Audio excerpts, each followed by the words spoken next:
जी चंद्रेश जी जी बताइए भैया, जब आप ये रहस्य जान गए, जो गूढ़ रहस्य है जिसको हजारों साल तपस्या करके ऋषि मुनि नहीं जान पाते हैं, तो साथ में ये भी पता लगा होगा फिर जीत कौन रहा है, क्योंकि जिनने ये बताया कि भाजपा नहीं जीतेगी उन्होंने ये भी बताया होगा कि हम किसको जिता रहे हैं।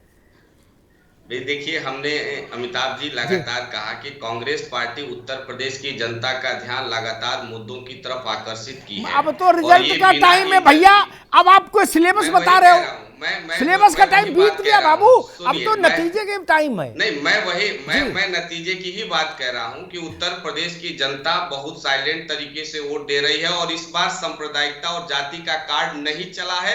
मुद्दे पर वोट पड़ रहा है और मुद्दे पर वोट से कांग्रेस पार्टी चुनाव लड़ रही थी, तो स्वाभाविक है वोट कांग्रेस पार्टी को पड़ेगा और 10 तारीख को उत्तर प्रदेश में कांग्रेस पार्टी की सरकार बनेगी, आप देखिएगा। ठीक। और मैं मैं विश्वास के साथ ठीक ये बात कह रहा हूं। ठीक है, मैं चंद्रेश जी के साहस को बधाई का को वो करूंगा, एडमायर करूंगा।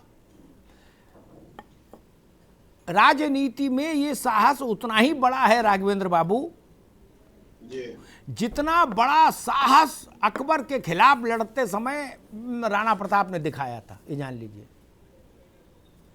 उससे छोटा साहस नहीं है ये क्या। अगर वो ये बोल पा रहे हैं कि 10 तारीख को हमारी सरकार बनने जा रही है, राघवेंद्र जी जी आपको क्या समझ आ रहा है भाई? अगर कांग्रेस कह रही है कि हमारी सरकार बन रही है, आप भी बोल रहे हो, अखिलेश जी भी बोले, तो अब तो मेरे ख्याल से असदुद्दीन ओवैसी बचे, वो नहीं जुड़े ने, वो भी उनका आदमी नहीं जुड़ा ने, वो भी कह देता कि हमारी बन रही तब। नहीं, चंद्रेश जी को बोल देना चाहिए। अब उन्होंने इतनी बात बोल दी तो हमें लग रहा है ये भी साहस कर देना चाहिए कि उत्तर प्रदेश में कांग्रेस की सरकार बन रही है। चलिए मैं अपने विषय पर आ रहा हूँ। जी भारतीय जनता पार्टी ईमानदारी से जब पश्चिम से चुनाव लड़ रही है, हम लोग अब पूर्वी उत्तर प्रदेश में प्रवेश कर चुके हैं। हम लोगों ने सबसे पहले उत्तर प्रदेश में समाजवादी पार्टी की अराजकता को विषय बनाया और निश्चित रूप से बहुत गंभीर विषय था। अब हम लोग पूर्वी उत्तर प्रदेश में चुनाव लड़ रहे हैं, अंतिम दौर में है। पूर्वी उत्तर प्रदेश की जनता ने देखा है किस प्रकार से मुख्तार अंसारी और अतीक अहमद तरीके लोग पश्चिमी उत्तर प्रदेश को दहलाने का काम करते थे। अब आप याद करिए, पूरे पश्चिमी उत्तर प्रदेश में किस तरीके से शिक्षा माफिया सक्रिय रहते थे, किस तरीके से पूरे हर जिले में एक एक अपराधी ठेका ले लेता था अपराध करने का। सड़कों पे हम आपके पश्चिमी उत्तर प्रदेश में एटा की सड़कों पर अपहरणकर्ता रेड लिस्ट लगा दिया करते थे। और जब समाजवादी पार्टी की सरकार थी, किस तरीके से अतीक अहमद खुली 37 लेकर के सोशल मीडिया में हर चीज उपलब्ध है और सड़कों पे घूमा करता एक था। बात कहूं राघवेंद्र बाबू, एक मिनट फिर आप बोलिएगा, एक मिनट रुक जाओ, एक मिनट रुक जाओ।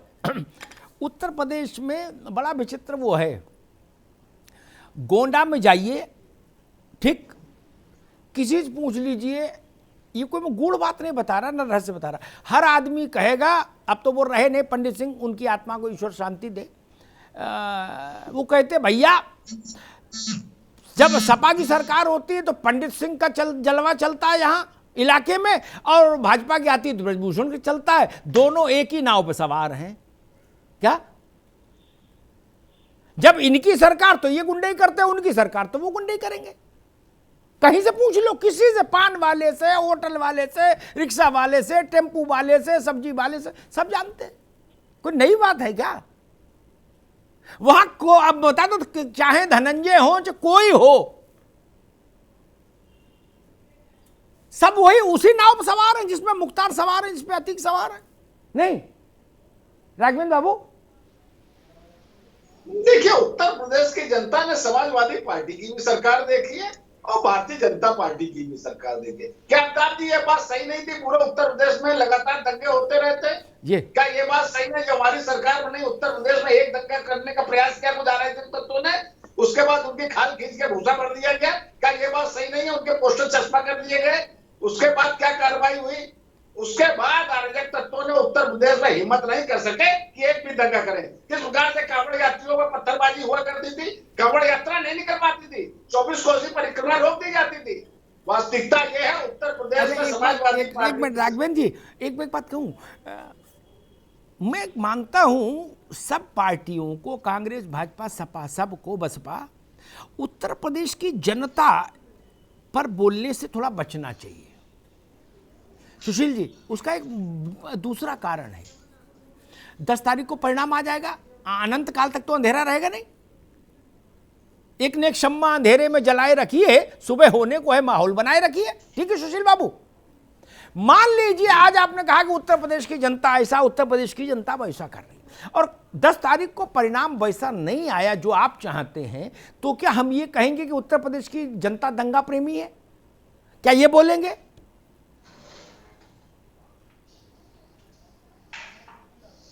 समाजवादी पार्टी के मेहंदी हसन साहब भी जोड़ गए, उनका भी बहुत बहुत स्वागत। सुशील पांडे, एक छोटा सा उत्तर इस बार लूंगा, फिर मैं मेहंदी हसन साहब के पास चलूंगा।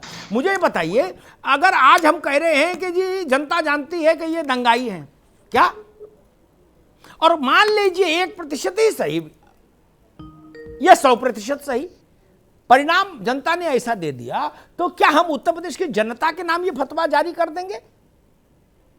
सुशील जी। जी नहीं अमिताभ जी, ऐसा संभव नहीं है। जनता जो भी निर्णय लेती है वह कई मुद्दे होते हैं। जैसे सरकार ने 5 साल पूरा किया, तो सरकार के कार्यों की जनता पूरे अच्छे से पड़ताल करती है और यह जानने की कोशिश करती है कि जिन मुद्दों पर हमने सरकार को वोट दिया, सरकार ने उन मुद्दों पर कार्य किया कि नहीं किया।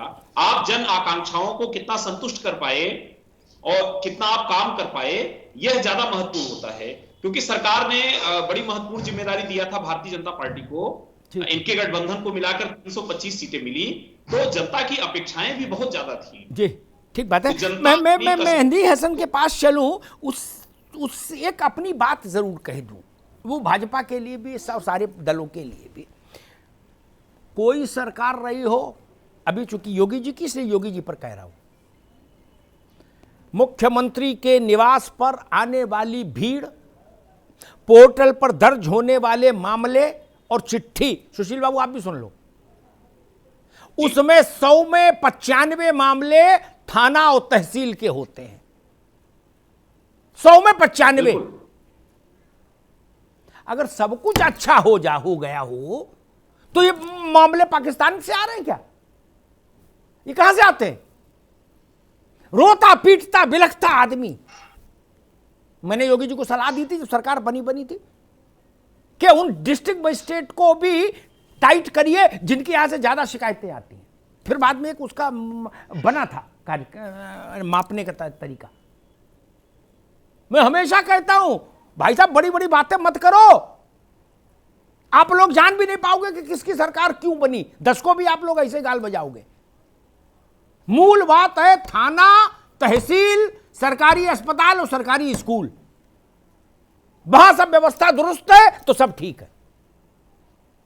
99% आदमी का काम सिर्फ वहीं पड़ता है। उत्तर प्रदेश में 95% आदमी से मुख्यमंत्री का क्या लेना देना, आप बताइए। कभी वो मुख्यमंत्री से मिलते नहीं, कभी आते नहीं, जाते नहीं। लखनऊ चाहे अखिलेश जी रहे, मायावती जी रहे, योगी जी रहे, नरेंद्र तिवारी रहे हो। मैं पत्रकार नहीं होता, मैं नहीं मिलता कभी। इसलिए इस बात को भी ध्यान रखिए। मेहंदी हसन, हम लोग भाई चर्चा ये कर रहे थे कि जो परसों चुनाव है दोस्त, क्या वह चुनाव, इसलिए वो मतदान का जो आखिरी चरण है, क्या हम ये माने कि अभी चुनाव खुला हुआ है, ओपन इलेक्शन है, या सरकार कौन बनाएगा उसका 202 का नंबर लॉक हो गया ईवीएम में। अब 7 का चुनाव केवल संख्या बढ़ाने के लिए है। मेहंदी हसन जी, कि पश्चिम जहां पर किसानों ने लड़ा वहां से कहानी शुरू हुई जी, और अब आ गई है जहां सबसे ज्यादा बेरोजगारी है। जिस क्षेत्र में जी, पूर्वांचल में सबसे ज्यादा बेरोजगारी है। अगर आप बेरोजगारी के दृष्टिकोण से अगर मंथन चिंतन करें, पश्चिम में जहां किसानों की समस्याएं थी, किसान लड़ रहे थे, वहीं उत्तर प्रदेश के पूर्वी हिस्से में बेरोजगार लड़ रहे हैं। यानी किसान, बेरोजगार, नौजवान, इन सारे लोगों ने एक सूत्रीय कार्यक्रम बनाया भारतीय जनता पार्टी के खिलाफ। योगी जी की जो सरकार 5 वर्ष चली, जिसने उत्तर प्रदेश में भय, भूख, भ्रष्टाचार व्याप्त किया, किसानों पर लाठी बरसाई, नौजवानों पर लाठी बरसाई, महिलाओं पर लाठी बरसाई, अभी तक जो चुनाव हुआ है उसमें तो हमाम को बहुमत मिल चुका है। अब ये जो चुनाव होने जा रहा है इसमें हम बढ़त बनाएंगे। जी भारतीय जनता पार्टी का कोई नाम लेने वाला नहीं है अमिताभ जी। मैं वहीं जौनपुर से आ रहा हूं। यकीन मानिए आप, भारतीय जनता पार्टी के खिलाफ जो वातावरण है, मैंने या फिर पश्चिम में देखा था, मध्यांचल में भी था, चंबल में भी था, लेकिन जो पश्चिम का वातावरण था भारतीय जनता पार्टी के खिलाफ, वही मैं पूर्वांचल में देख रहा हूं। लगातार गोरखपुर से इधर आप वाराणसी चले जाइए, आजमगढ़ चले जाइए, जौनपुर चले जाइए, गाजीपुर चले जाइए, बलिया चले जाइए, जबरदस्त तरीके से भारतीय जनता पार्टी को उत्तर प्रदेश की जनता सत्ता से खदेड़ना चाहती है। खदेड़ना इसलिए चाहती है कि 5 साल के शासनकाल में एक भी काम इनके पास ऐसा नहीं जिसको बताकर ये चुनाव में जाएं और लोगों से वोट मांगे। यही परिणाम है। उत्तर प्रदेश की जनता ने पूरी तरीके से नकार दिया है। अब आप देखिए, इनके बड़े नेता बयान देते हैं कि इंटर पास होने के बाद 12 पास करिए, 12 पास करने के बाद अब इन लोगों का मानसिक संतुलन भी बिगड़ गया है, क्योंकि ये सत्ता खोना बड़ा दर्द होता है। मैं जानता हूं इस बात को। जब जनता की आकांक्षाओं पर आप खरे नहीं उतरते हैं तो आपको ऐसे दिन देखने पड़ते हैं। इसलिए कि ये झूठ बोलने वाले लोग हैं। इन्होंने शमशान कब्रिस्तान इस बकरीद के नाम पे 17 में सरकार बनाई। लेकिन एक मिनट मेहंदी, इसके मेहंदी, अभी भाजपा के प्रवक्ता कह रहे थे कि भाई साहब हमारी सरकार तो बन चुकी पहले ही 5वें चरण में, अब तो उस पर हम वो जमा कर रहे हैं, लीड को बड़ा कर रहे हैं। आप वही बात आप भी कह रहे हो। तब तो इसमें मध्य प्रदेश राजस्थान की भी सीटें जोड़नी पड़ेंगी, तब जाके दोनों एडजस्ट हो पाएंगे।